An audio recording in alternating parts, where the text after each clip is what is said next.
Oldin mana shu manevr oltini 64500 dollar bilan ko'rgan bo'lishingiz mumkin. Endi egalarini yaxshi narxga ko'ndirib qo'yganman. Oxirgi bo'ladigan narxi komplekt holatda 56000 AQSh dollari yoki bo'lmasam alohida sotib olmoqchi bo'ladiganlar bo'lsa, Tiagatchi o'zini narxi 34000 AQSh dollari, Pritsepni narxi 22000 AQSh dollari. Ma'lumotlari bilan endi birma-bir tanishtirib o'tib ketaman. 2017-yilda ishlab chiqarilgan Tiagach 460 tga avtomat korobkada yurgan masofasi 918000 km masofani bosib o'tgan. Retardo, gornilari mavjud. Baklari bir tomonda 500 talik bak, bir tomonda 250 talik bak bilan jihozlangan. Yana qo'shimcha bu yerga bak qo'yilgan. Balonlarning holatini videoni o'zida ko'rib ketsangiz bo'ladi. Oldi balonlarning holati Continental balonda turibdi. Bu mana Tiagatchi orqa balonlarini holati. Pritsepni kroni 2018-yilda ishlab chiqarilgan 100 kubalik.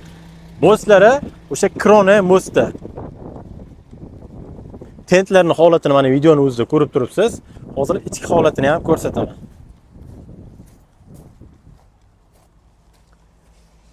Bu mana ichki holatlari. Pollari, tentlari yaxshi holatda turibdi.